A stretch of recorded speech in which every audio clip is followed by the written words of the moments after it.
Our next guest on Unpluggered, we caught up to a lot of players from this era, but I was taken 33 in the 2005 draft, went on to play 208 games for the Saints, finished third in the best and fairest in a grand final year in 2010, and was an absolute star during those periods, the 8, 9, 10 period where St Kilda got so close to winning a flag. I represented Australia in the international rules as well, and having a kick with a couple of ex-Saints at Bond Beach in the Mornington Peninsula League as well. Sam Gilbert, thanks very much for your time. Thanks for having me, boys. Now, touching on, when you look back at your career overall, is it one where you sit there and think, 200 games, satisfied with the journey, or do you come back to those grand finals a little bit? Is there sort of an overriding feeling about the career where you're like, good, but could have been better in terms of those results? What's the feeling when you look back? Yeah, I think definitely once you finish, you start thinking about less about your personal achievements, more about the team. And yeah, definitely the 9 and 10 grand finals definitely come up in your memories probably more than your positive or negative performances. You grew up in Queensland, down south, obviously. It's sort of a bit of a AFL pocket, I guess. But what led you towards AFL over playing, say, rugby or union or anything else other way? Yeah, it was pretty unusual because I did start a little bit late at 16, and my family, we always lived up at Terranora and Tweed Heads, and we moved to Kirra, right next to the AFL Oval, and it was just purely, I saw the boys training down there, and I heard that they trained a little bit harder in the pre-season. I wanted to get fitter for rugby league, and I went down and had a couple of training sessions and went, you know what, this is a game I love, and I just couldn't have enjoyed it anymore, and just kind of quit league after about a month and went and played for the local Aussie rules side. Sam, one of the knocks through your entire career, I guess, no one could knock your effort or your endeavour, but the I guess the kicking skills. How hard or difficult was it for you to pick that up coming in at such a late age? Yeah, it was probably a little bit definitely a little bit difficult coming from probably no junior base in kicking to then 3 years later lucky enough to play Aussie rules. So yeah, it was definitely something that it took time to learn. Definitely felt like a lot better kick at the end of my career than the start, that's for sure. How did you feel about footy in general in terms of your awareness of the AFL? You're obviously having a bit of a kick, but you debuted at the MCG against Carlton in 2006. Had you ever been there before? Had you had much experience sort of watching high-level football in the years prior to getting drafted? I didn't. I was the anomaly a little bit where before I got drafted, I didn't know. I never actually been to a game. I never watched a game. I never watched a game of AFL before I got drafted. And when I got to the Saints, I actually I had to download literally the old days of computers where I had to literally print off all the players, try to memorize the players before I got there because I didn't want anyone to know that I didn't know who anyone was. Thinking of teammates and that sort of stuff. We're having a quick look at the draft class that you came in through. Now, the other ones who you came in with sort of didn't stick around for long. I think I saw Michael Ricks was there for 3 years, but did you find you attached to them more than the other ones who were already at the club or came in later? And when they left, how did you find that sort of transition? Yeah, no doubt. The guys you get drafted with, you become closest with very quickly. And Phil Raymond, someone I got drafted with, and he only lasted 2 years. I still speak to today. So it's definitely, you definitely build a bond or connection with that initial group of guys. But I was lucky enough to have guys like David Armitage and Sean Dempster, Sam Fisher, just guys that I got to play with, Jason Blake, Nick Dalsano, that I got to then continue to build that bond and that friendship that I can have till today. Walk us through that period, because that must have been a real whirlwind from that 16-year-old kind of first picking up the footy to being drafted at 18, 19. What were those couple of years like? And when it came down to draft day, what were you expecting? Yeah, look, I didn't even know that there was a draft until probably about a couple of months before. I never made a Queensland side. So I made the rep side, but I never made the actual side. And then, yeah, I was pretty much that 18 year. I didn't make the Queensland under 18s, but then I played the Opens under 18, Opens Queensland, and from there, everything just kind of went very, very quickly because I went pretty well at the Carnival in that that higher division. So from there, just I had clubs calling me that, you know, and then all of a sudden I became a possibility to be drafted, and then you get pretty upskilled pretty quickly about what the draft is, and I was by the end I was following the fan in drafts. As well as the intercept marking, which you developed, you obviously had a very good sidestep, and your tackling was very good in defence as well. Now, you obviously look at a rugby background and think that does help. Everybody always talks in AFL about, oh, this guy had a basketball background and that's why he's good in traffic. Did you feel that the skills you developed as a youngster did actually help you when you came into the AFL? Yeah, 100%, especially tackling, chase down tackles, probably aggression around the ball.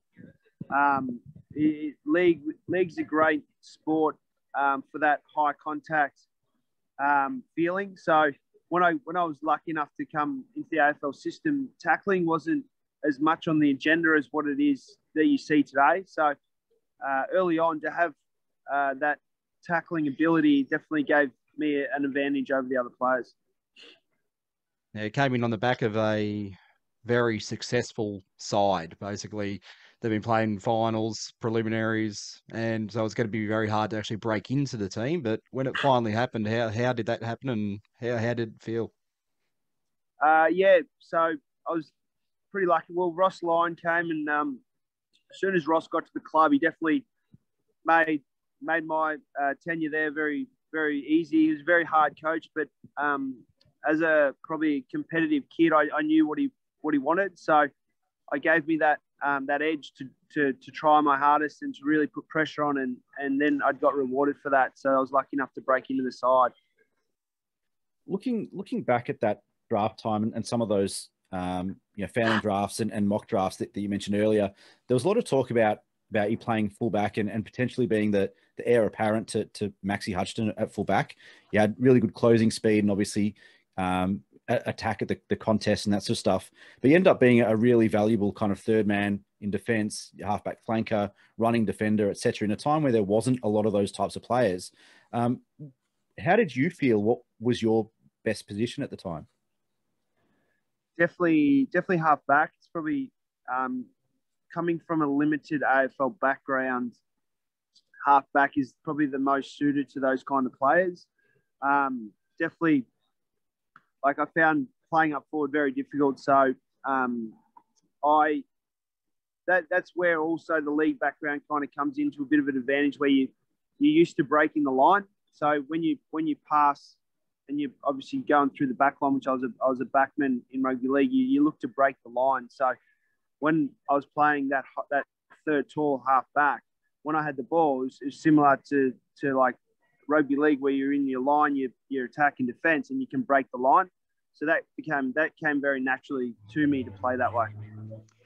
Through that 9-10 period, yourself and Sam Fisher across halfback were practically impassable. You were intercepting everything, rebounding. You were both getting 20 to 25 possessions a game and taking a stack of marks. Can you take us through your own confidence, but also the confidence within the team? A lot of people look at St Kilda now and feel that maybe in this current group they've lost a bit of trust, or there's a little bit of a disconnect just at the moment. But that 09 team, I would imagine you were going to the footy every week thinking, it doesn't matter what situation presents itself. It doesn't matter where we find ourselves. We've got confidence we'll get out of this. We've got confidence we'll win. And we've got confidence that we'll play well individually. Yeah, look, confidence is a beautiful thing. And if you could buy it, you would. It's very hard to get. And when you've got it, it makes footy a lot easier, no doubt. When you're confident, you play your best footy. And when you're not, footy becomes very, very hard, and simple tasks become even harder. I think I was extremely lucky to have such a successful side which gave me that confidence. And yeah, Saints are probably not where they want to be right now, but hopefully they can pick up that confidence. It only takes a couple of weeks to get that confidence back, and they can use that as a driver for the rest of the season. Sam, Parko just mentioned that relationship with Sammy Fisher in the back line, and it was almost like you two had a really good relationship connection on the field. What was it like off the field? Was that something that you worked on with Sam Fisher in terms of your connection and communication on the field? No, not on the field. It was very natural, and off the field was very natural. Sam is a very giving person, and he always wants to help everyone around him. So from day one, made my life extremely easy. So yeah, no, I was lucky that Sam was so giving. You say forward wasn't really a position for yourself. You were more a defender of that, but you found yourself drifting up there a few times every now and then. Did you kind of have a bit of a free rein to do that, or was there times where you're told, just get up there, sneak in, see what you can do for us? Yes, different periods, yes, and other periods is more when we probably needed a bit of drive in that. I think my natural aspect was to probably hunt the ball and just kind of be a bit manic. So it was when we kind of needed something to happen instead of just being a traditional lead up forward. I kind of always just went to the ball and put pressure on and continued on with that kind of play. When I started, I didn't love forward. I didn't play a lot of forward. It's probably early on in my career. As you play the game longer, positions become more second nature, more natural, which I felt a lot more confidence playing forward by the end of my career than I did probably those first few years. I know 09 was painful, but you spoke about swinging forward. The 2010 Grand Final, there were 3 big moves made at half-time. Justin Kosicki goes into the ruck because Gardner's injured. We had Farron Ray tag Dane Swan, and you went forward and had a real impact in that second half.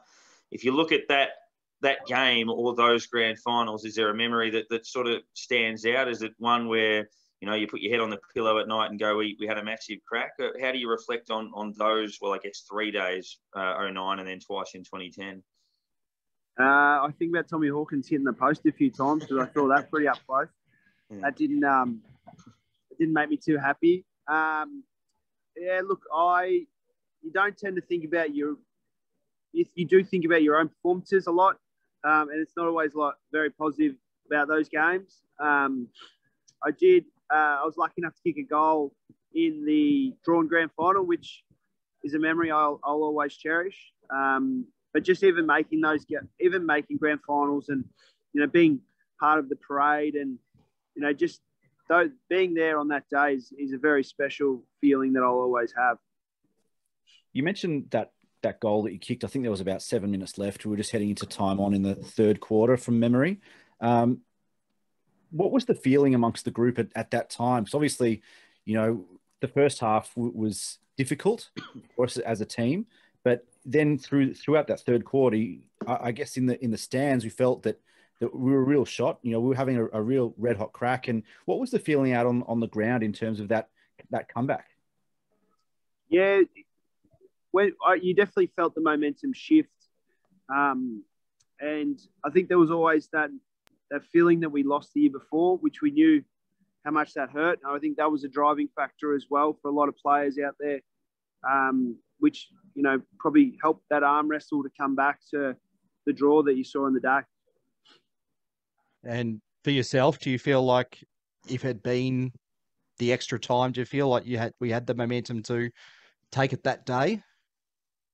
I was cramped, a full body cramp at that stage, so I would have been no help. Looking at the immediate aftermath, so obviously it got a bit difficult for us in 2011, which was probably psychologically a bit by what happened there. And then we had the sort of Scott Watters years. I do often ask this question. We are a bit of an uncensored, unfiltered sort of podcast. So what did you make of the tenure immediately after 2010 and the Scott Watters period of 12-13? It was hard. It was hard when you've had Ross Lyon and you had so much respect for Ross, and he's probably, you know, to this day one of my best coaches personally and on the field and off the field. Scott came in, probably wasn't exactly what we were used to. His coaching style was extremely different, so probably didn't help having a very black and white style kind of coaches kind of come in after. For me, I didn't have any, bad feelings towards Scotty. Yeah, he was totally fine to myself. I don't think the team particularly played well underneath him, but that wasn't to say that he wasn't probably doing his best to kind of drive the performance. I think a lot of us were still probably pretty stuck up on having Ross there. During that period, I'll just want to take you back a couple of years earlier, but during that period, when Ross came in and towards the end of the Grant Thomas era, I suppose, we were playing a lot of established players. There weren't a lot of young guys coming through, and we didn't have a lot of kind of rising stars, nominations through that period. But you were one of those in 2008. Was there a moment that it kind of clicked for you that you thought I can be a really good AFL player? There probably wasn't a moment. It was always a driving feeling that you want to be a very good AFL player. And I think the nature of the game, unfortunately, is you have really good years and you have really, really lean years. So, and you're seeing that with a lot of good players of the Saints at the moment that probably aren't playing as well as what you expect them to. So I was definitely felt that I could be a very good player early in my career. Are there any players that you see walking towards you at the start of a game and you're rubbing hands together going, oh, here we go, here's a good day coming ahead? Or anyone you sort of thought, oh, no, I don't want to play on them today? Or the hardest and easiest moments? I didn't really man up, so it's a bit hard. Later in your career, so you went from being a young emerging player in a very good team to being a senior player in a side that was struggling a little bit towards the end of your career. How did you adjust to that, taking that leadership role and actually playing a few different roles in the team? You would often go up on a wing, you'd play back, you'd sometimes play forward. You became a bit more of a utility sort of towards the end. Yeah, look, it is what it is, and I definitely didn't have the same performances which I had at the start of my career, which I was probably a little bit personally disappointed with. I definitely tried my best to get those performances back, but like we spoke about, confidence is something you'd love to be able to walk into a store and buy. But at the same time, I loved playing those selfless roles. I got to see the side of the team that I probably wouldn't have got to see if I kind of was thinking I was sitting at the top of the tree. I definitely loved watching the younger players grow and helping them be better players on and off the field. Personally, I mean, we all know that it's really hard to have a long career in professional sports, but personally, you had a lot of ups, but you also had a couple of kind of well-publicized downs, I guess, throughout your career, both on the field and off. How hard is it emotionally to kind of work your way through some of those periods? And did you find that it affected your form on weekends at times? Yeah, look, it definitely something that's difficult to process when you're probably playing elite sport. Yeah, I think there's times that it definitely affected my performance, and there's other times it didn't. Unfortunately, you are who you're a product of your performances, and I wasn't where I would have liked to be. I still think that my performances were probably a positive influence on the team, but as far as being probably the dominant player on the field, I wouldn't have been that player. Off the field, those things happen, and that makes it's hard to talk about around the off-field issues, but they definitely had a negative impact on some of my performances. But at the same time, it's not the overall impact that the reason I became a selfless player by the end of my career. Unfortunately, that can only hang around for so long. And as good as my performances were, my average performances that I had through that middle period wasn't truly just because of those off-field incidents. You finished up pretty early at 32 at the end of 2018. Did you feel like you had anything left yourself, and was the opportunity to go home to the Gold Coast. Did that ever arise, or was there a chance of it ever happening? I think I definitely wanted to be a one club player. When I finished up, I definitely was open to talking to other clubs. I didn't personally have a manager at the time. It wasn't something that particularly thought I needed. I had a few short conversations with clubs, but none of that eventuated very fast. So I was very happy to call it a day by the time I was finished with the Saints. In terms of your post-football career, you've been having a kick around sort of locally now with Bond Beach with a couple of ex-Saints. What's that like, obviously going back of quite a few levels and the highest level that you played at, but running around with a lot of blokes you're familiar with, like David Armitage. I actually called a game where you guys played Red Hill a couple of weeks ago, and I think you had 35, Armo had about 50, and Trent Dennis-Lane kicked 6 in the first half. Must be good sort of running around with a couple of blokes you know pretty well and just enjoying your footy. Yeah, it's great. So much fun. There's no pressure. You go to train. There's a good group of guys. Armo's one of my good mates. Trent's a good mate as well. You get to go down, have a kick. I love playing footy. I don't want to stop playing footy. So, yes, obviously not playing AFL, but I definitely want to keep having a kick at any level I can until I can't anymore. Last one from me, mate. But how's the body these days? Obviously, that your playing style meant that you copped a few knocks and you had some soft tissue injuries through the journey. But how's the body feeling now playing at the lower leagues? Yeah, look, surprisingly good. Maybe I didn't go hard enough because it's pulled up pretty well. And just one moment, whether it be on the field, off the field, anything. What's one moment you look back and go that just defines what it was to be at the club in the time you were there?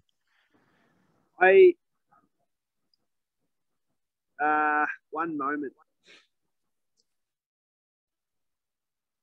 I always probably think about pre-season as a whole. I think those 9, 10 pre-seasons, you definitely had that feeling through that whole pre-season we're going to be a good side that I'll always remember. Yeah, I think we have fond memories of those days and look forward to that too. Sam, I think that the journey to be someone that turns to footy at 15 or 16 in Queensland, a non-football state, who gets drafted in the middle of the draft, who goes on to play 200 games, finish third in the best and fairest, play well in grand finals for the team. I think I read a stat that only 3% of AFL footballers ever play 200 games. So to be in that group based on that journey, I think is a tremendous effort. And congratulations on all you did with the club. And you were a wonderful player. And hopefully I'll call plenty more matches where you tear it up with Bond Beach over the year. Just be gentle with my kicking, yeah? Thanks for joining us, mate. Too easy, lads.